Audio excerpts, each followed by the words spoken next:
días, jóvenes en TV. Hoy tenemos el gusto de darles la bienvenida a mi compañero Ernesto Tejeda y yo, Ditmara Nader, que como se habrán dado cuenta, siempre estamos buscando un buen pretexto para pensar y aprender. Buenos días, amigas y amigos. Pa' que es más que la pura verdad, como dice la canción de Cricri. Por eso nos encanta este espacio de reflexión y construcción del conocimiento de Jóvenes en TV. A ver, pero ¿cuál canción de Cricri? No me digas que te la sabes. A ver, cántala, cántala. Ditmara, compórtate, ya tendremos tiempo de algún día hablar de Cricri y las áreas del conocimiento en este programa. Pero por lo pronto, este lunes abordaremos temas tan interesantes como... Nada más y nada menos, hablaremos de esos chiflidos, piropos, majaderías y demás violencia que vivimos las mujeres en el espacio público. En ese rubro de responsabilidad social, también reflexionaremos qué onda con los estereotipos de género en el deporte. Y para entrarle de lleno a estos temas, en Vida Saludable buscaremos respuesta a la pregunta de si es verdad que existe la virginidad o de qué se trata y por qué. También, para seguir ajetando el cerebro, un capítulo del programa Naturaleza, con un tema sobre alimentación y contaminación de los suelos. Conoceremos un poco de la traza urbana y la clase media en esta Ciudad de México en el tiempo, además de temas de comunicación y biodiversidad. Y por supuesto, estos chavos buena onda de pensamiento matemático ayudarán a entender qué onda con los colores a través del espectro electromagnético de la luz. Wow, Ernesto, todo eso suena súper interesante. Pa' que es más que la pura verdad, mi canción. Pues así, Jóvenes en TV, Cuando toque el guitarrón. Acompáñenos. Acompáñenos. A ver, venga, cántala.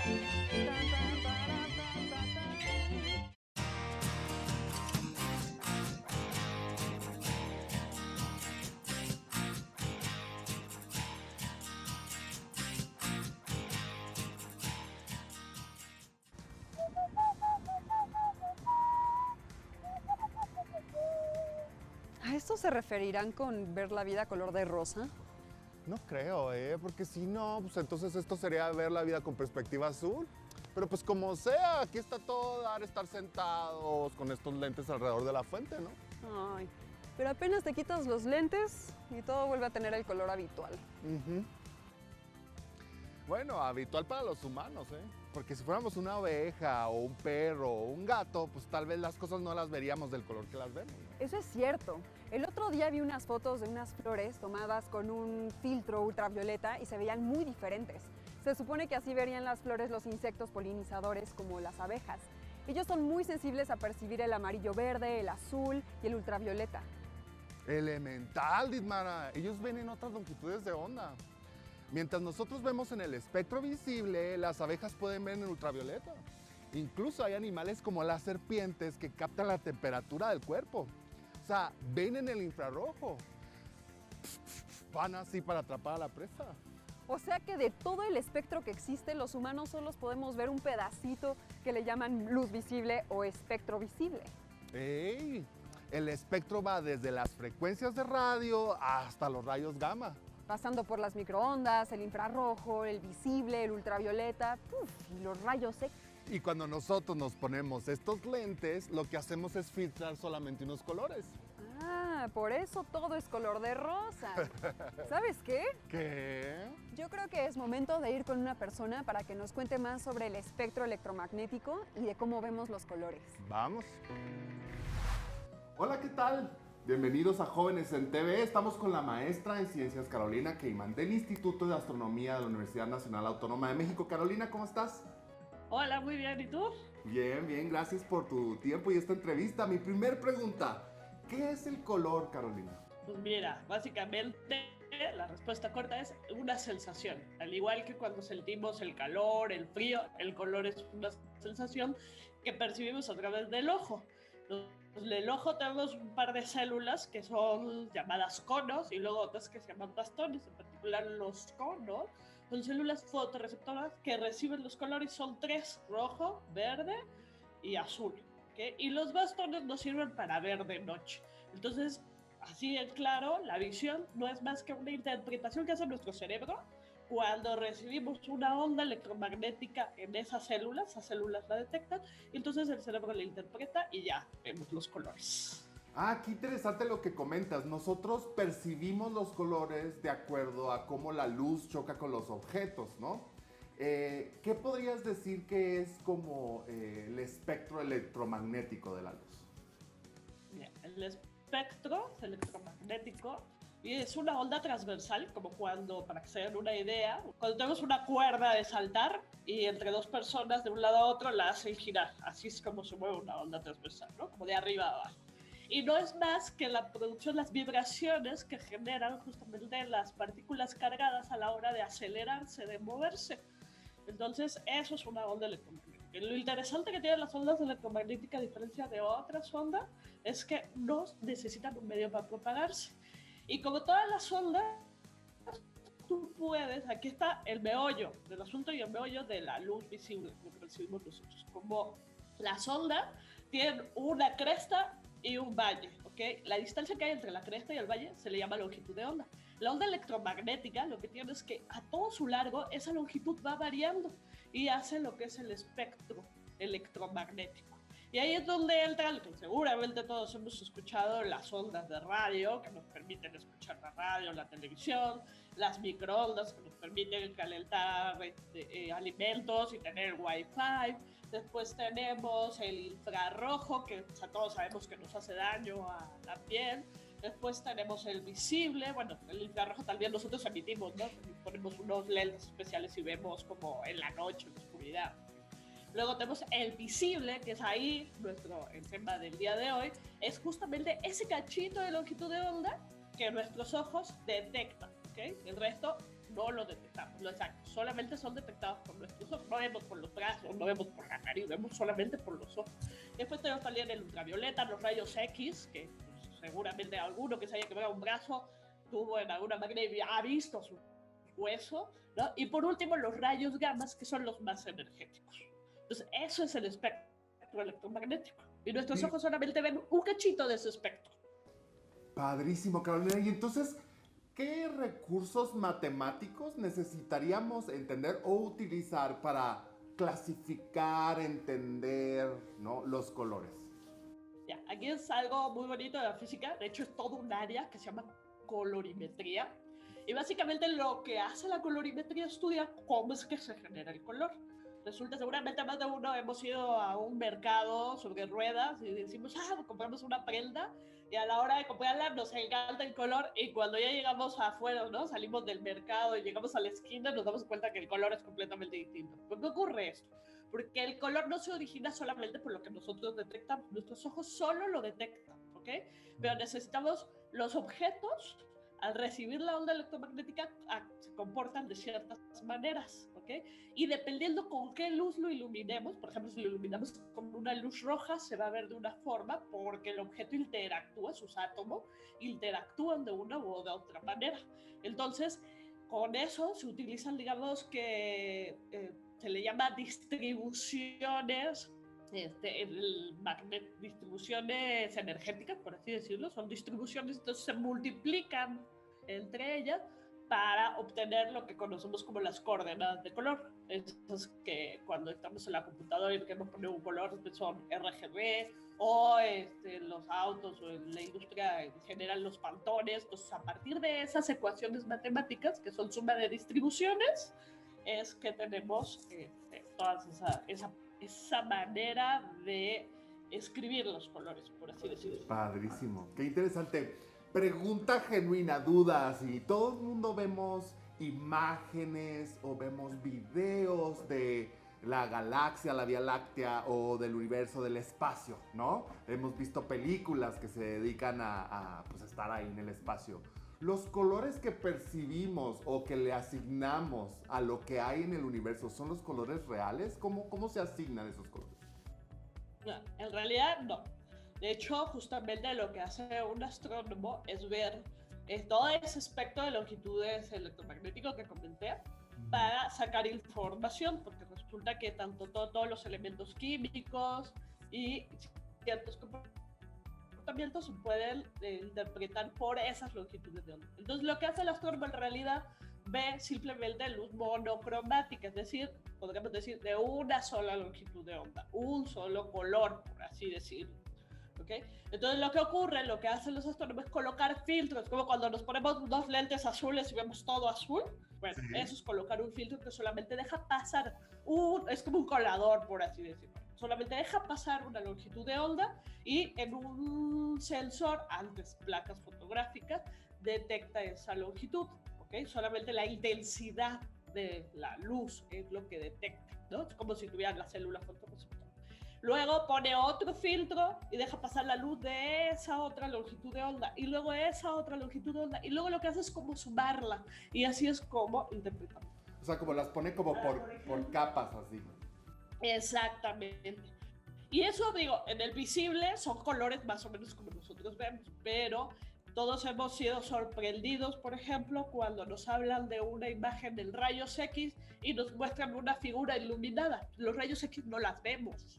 Entonces, lo único que hacen los astrónomos ponen esos filtros, pero después le asignan un color nuestro, o sea, como que la traducen, como si tuviéramos una hoja en blanco y negro y nosotros le ponemos colores a cada parte, pero en realidad es en blanco y negro, para que nosotros veamos y nos imaginemos cómo se podría ver. Oye, qué fascinante lo que nos platicas y tiene mucho sentido porque muchas de las imágenes que vemos del espacio generalmente son monocromáticas, ¿no? O sea, son como originalmente se perciben. Exactamente. Ay, oye Carolina, pues es muy emocionante, muy interesante lo que nos platicas. Espero que los jóvenes que nos están escuchando de bachillerato se pongan a investigar más de colorimetría. Nos dejaste por ahí muy emocionados. Muchas gracias por tu tiempo, Carolina. Y nosotros continuamos en Jóvenes en TV. Ahora entiendo por qué de noche no se distinguen los colores. No hay luz suficiente para que se reflejen los objetos y podamos percibir la longitud de onda que reflejan. Pero además de todo, creo que no todos vemos de la misma manera los colores. ¿Has visto la foto viral de un vestido donde la gente se dividía entre decir si era blanco con dorado o azul con negro? Sí, es buenísimo. Yo lo he podido ver de ambas formas, ¿eh? Fue una locura en el internet. Totalmente. Fue tanto el debate que incluso una revista académica especializada en visión le dedicó un número especial para hablar del fenómeno. Ahí debatieron neurocientíficos, físicos, psicólogos. Se puso buenísimo. Uy, me imagino. Yo lo que sé es que la percepción depende de cómo interpreta nuestro cerebro los colores, ¿no? Y por otro lado, pues también depende de la iluminación con la que se vea la foto. Elemental. Se pudo llegar a la conclusión de que si ves la fotografía con iluminación artificial de tonos amarillos, pues ves el vestido de color negro con azul. Pero si lo ves con luz natural o con un foco con un sesgo azul, entonces logras ver el vestido blanco y dorado. Uf, qué importante es la luz, ¿no? Yo me imagino que por eso los artistas pintan a ciertas horas del día. Seguro. No es lo mismo pintar con luz natural que con luz artificial. Y si es artificial, también debe importar si es con luz amarilla o blanca. Pero, ¿y si eres un artista gráfico que produce todo en pantalla? Ahí de seguro hay más retos, ¿no? Por ejemplo, se debe calibrar el monitor que da los colores con luz en RGB, que es red, green, blue, con la impresión en CMYK, magenta, cian, yellow key, para que lo que dibujes en pantalla sea lo que se imprime, ¿no? Te propongo que le preguntemos a una persona que puede sacarnos de dudas. Sí, vamos a preguntarle a un artista plástico cosas sobre el color. El día de hoy tenemos como invitado a Alux Medina, que es matemático y artista. ¿Qué tal, Alux? Buenas tardes. Hola, buenas tardes. Mucho gusto. Gracias por la invitación. Gracias por aceptarla. Oye, hoy nos podrías platicar cómo es que obtienes el color para tus pinturas. Sí, claro. Mira, afortunadamente ahora estamos en una época en la que tenemos una disponibilidad bárbara de materiales y colores.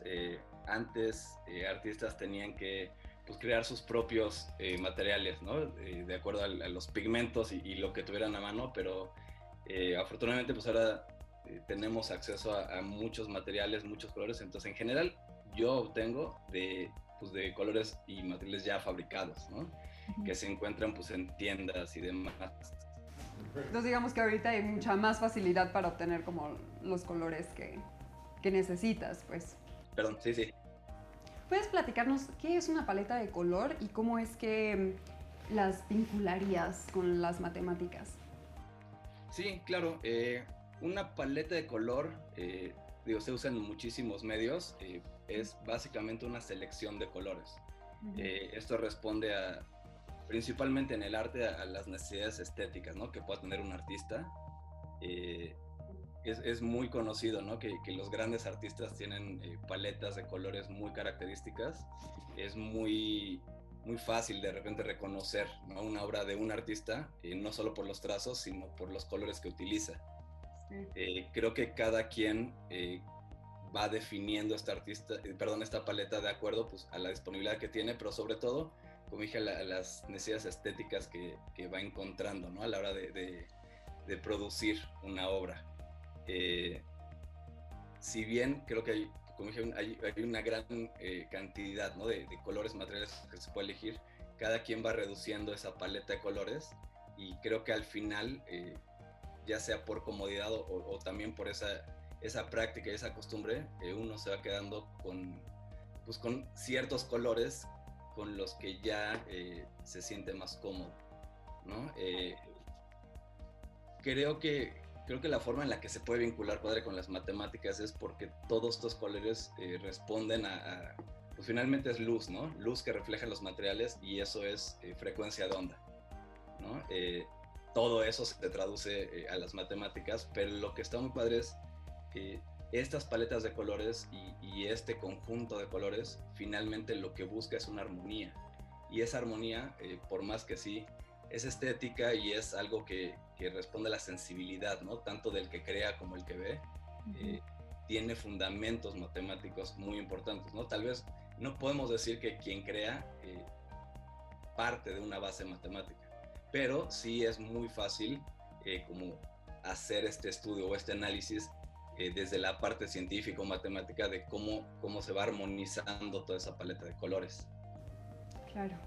Oye, y cuando creas una pintura, supongo que cambian a lo mejor las tonalidades cuando tienes el color en físico a cuando lo pasas a digital. ¿Qué es lo que pasa ahí? Sí, esto es ahora con todo el auge que está habiendo, ¿no? de medios digitales, no solo para editar, sino para generar o producir estas obras. Es un poco como lo que pasaba con la música, ¿no? De este salto de la música en vivo o los medios análogos a lo digital. Cada vez que tú pasas a lo digital, o cada vez que pasas por una interfaz de computadora, discretiza, ¿no? Que digo, es un término matemático, pero lo que hace es toma todo el espectro de colores que hay en una obra y lo hace en pedacitos, ¿no? Va asignando colores a cada uno de los píxeles que hay. Entonces, si bien pues cada vez hay herramientas más poderosas y que tienen mejor definición, algo se pierde, ¿no? Algo se pierde porque pues estás pasando por la interpretación de algo que es discreto, de una máquina que por más poderosa que sea, nunca va a lograr tener como toda esa gama, ¿no? De colores continua que puedes ver en la luz física. ¿Cómo, o sea, cuando quieres interpretar o manifestar la luz en una pintura, cómo es que la trabajas? ¿Cómo la interpretas? Creo que eso es todo un trabajo, o sea, no, es un proceso, ¿no? No creo que nadie pueda de una tener como esa interpretación, ¿no? O este trabajo artístico o estético que responda a lo que uno ve, ¿no? Y cómo lo quiere pasar a la obra. Creo que es un proceso en el que pues, ahí está el ojo, ¿no? Del artista, y sí responde pues, a querer captar, pero también a querer proponer algo. Claro, ok. Entonces, pues toda esa elección de colores, toda esa elección de armonía de colores, pues va respondiendo más que nada a una necesidad estética, artística. Wow. Oye, y ya como última pregunta, ¿tú sabes quién fue quien inventó la televisión a color? Sí, es muy curioso. Esto yo lo supe desde muy niño, porque ahora hay una infinidad de canales de televisión, pero cuando yo era chico había 6 canales. Y el que veíamos los niños era XHGC, que era Canal 5. Y me enteré que ese GC era por González Camarena, que es un mexicano que es el que inventó la televisión a color, ¿no? Y es un personaje súper interesante porque es de estos inventores natos, ¿no? Es alguien que desde niño estuvo inventando, a los 8 años ya había hecho un transmisor y había hecho motores y tuvo toda una vida de estar generando y de estar creando cosas. Pues, sí, era un pionero, ¿no? Y lo que está padre es que es mexicano, ¿no? Y creo que es algo que poca gente sabe, pero sí, la televisión a color se creó en México.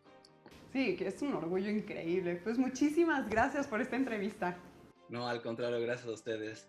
Regresamos al programa en esto que es Jóvenes en TV. No me había dado cuenta de todo lo que implica el color en nuestra vida cotidiana, ¿eh? Totalmente. De hecho, las teorías evolutivas nos dicen que una parte importante de los animales que comen frutas, por ejemplo, especializó su visión.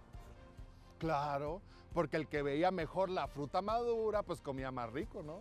O bueno, tenía más éxito. Así es. Por ejemplo, nuestros ancestros nómadas que recolectaban frutos, era muy importante para ellos distinguir la fruta madura de la inmadura o ya de plano las venenosas de las comestibles.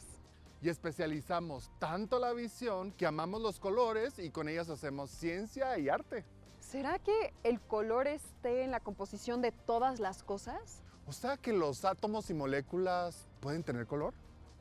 Sí, has pensado, no sé, es que se me ocurre, por un lado sabemos que la luz es energía y por eso tenemos el espectro electromagnético, pero ¿el color será parte de la composición de la materia? Además, ¿cómo es que toman fotografías de los átomos? La verdad no sé. Y como siempre tú y tus buenas preguntas, ¿eh? Lo que sí sé es que nos puede hablar de ese tema. El día de hoy tenemos como invitada a la maestra en Ciencias e Ingeniera Química Nadima Simón. Ella trabaja en una empresa de especialidades químicas y es gerente encargada de México, Centroamérica y el Caribe. ¿Qué tal, Nadima? ¿Cómo estás? Muchas gracias. Bien, todo muy bien, gracias. Sí, el día de hoy podrías platicarnos si el color de los átomos, si los átomos tienen un color. Sí, bueno, es una muy buena pregunta porque la respuesta depende de cómo defines tener un color. El término color se refiere a la luz visible con una cierta frecuencia o una mezcla de frecuencias de luz visible. Por tanto, la palabra color describe el contenido de frecuencias de cualquier tipo de luz visible. Siempre que hay una luz visible, podemos describir como de cierto color. Y ya teniendo en cuenta, hay muchas formas diferentes en las que un objeto se puede reflejar o emitir la luz visible. Por lo tanto, hay muchas formas en las que un objeto puede tener un color. Y entonces, solo un átomo aislado puede reflejar o emitir luz visible. No quiere decir que un átomo tenga color. Por lo tanto, la respuesta sería que no tiene color. ¿Y cómo es posible ver imágenes de los átomos, entonces, si no tienen un color?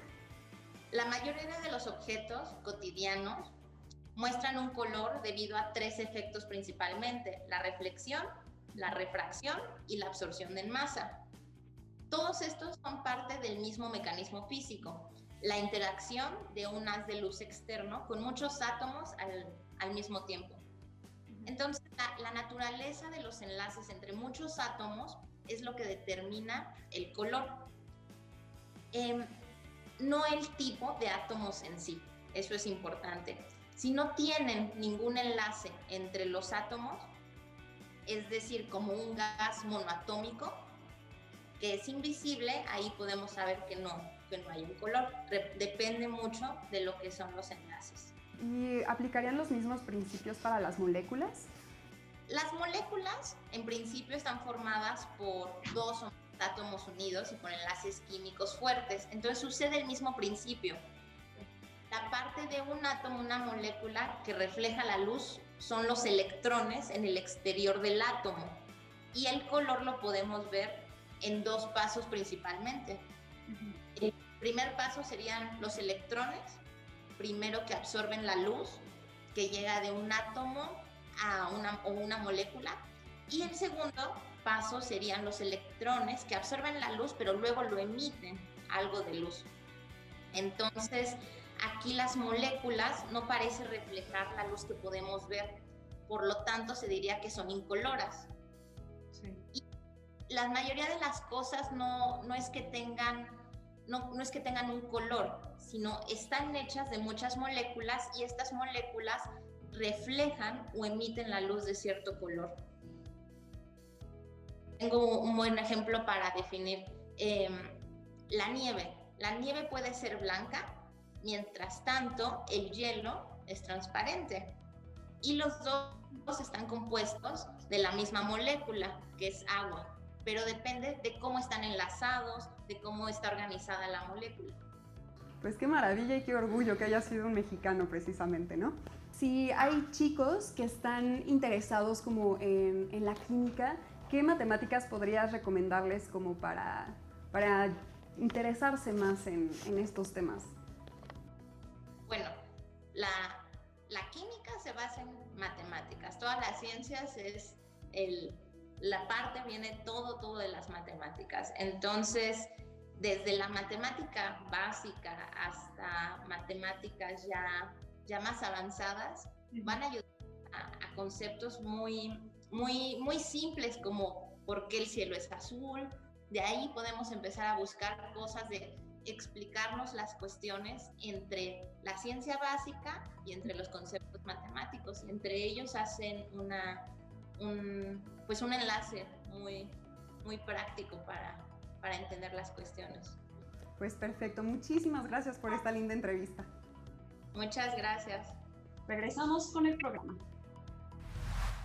¿Has visto los fuegos artificiales en alguna celebración de tu pueblo o ciudad? ¿Te has preguntado cómo le hacen para que salgan tantos colores diferentes? ¿Cómo se relacionan los coheteros con los astrónomos y químicos? Bueno, pues los coheteros saben de ciencia. Son expertos en espectroscopía, es decir, saben qué elemento químico ponerle a cada cohete para que explote exactamente del color que quieren. Si necesitan rojo, le ponen estroncio. Si la explosión tiene que ser azul, le ponen cobre. Para el verde le echan bario. Y para los destellos plateados le agregan titanio. ¿Y por qué ocurre todo esto? En el estado basal de un átomo o en su nivel más bajo de energía, los electrones están estables. Se mueven alrededor del núcleo, pero al aplicarles energía, por ejemplo calor, electricidad o magnetismo, los electrones se excitan y brincan a un nivel más alto de energía, alejándose del núcleo. Cuando el electrón decae, es decir, regresa a su estado base, desprende esa energía que le sobra en forma de luz. A eso se le llama espectro de emisión. El color de la luz que desprenderá depende del elemento químico del que se trate, es decir, cada elemento emite un color diferente o de una longitud de onda específica. Es como su huella digital de color. Como esa huella es única, los astrónomos pueden estudiar las estrellas a partir de la luz que emiten. O sea que solo por estudiar su espectro pueden saber de qué están compuestas. También pueden saber qué elementos químicos hay en los meteoritos y cometas con tan solo ver su estela. Pero como hay tantos elementos en esos cuerpos, se forma algo más parecido a un código de barras. Del mismo modo, los coheteros saben qué elemento necesitan poner a los cohetes para que revienten en medio de la noche como pequeñas estrellas. Ahora cada vez que vea los fuegos artificiales voy a pensar en las estrellas. Y yo cada vez que veo una estrella pensaré en química, ¿eh? Yo pensaba que eras un poeta, Ernesto. Pues sí, la química es poesía. ¿Quién iba a pensar que las estrellas tienen código de barras? Muy bueno, si en tus poemas vas a hablar de código de barras, pues sería una poesía postmoderna, ¿no? Algo así. Y hablaré del espectro electromagnético que llega a los ojos. Oye, pero entre tantos colores ya se acabó el programa, ¿eh? ¿Ya? ¿Tan rápido? Sí, ya. Pero antes de irnos, invitemos a nuestros amigos y amigos a responder la pregunta del día de hoy. ¿Saben quién inventó la televisión a color? No olviden responder con el hashtag elemental para poder leerlos en las redes sociales. Únete al grupo de Facebook Jóvenes en TV, un grupo de jóvenes en casa. Y ahí podrán platicar más acerca de este tema. No se pierdan el siguiente programa de Vida Saludable con un tema muy interesante. ¿Existe la virginidad? Vamos a desmontar creencias y tabús, ¿eh? ¿Cómo iba la de Cricri? Que es más que la pura verdad.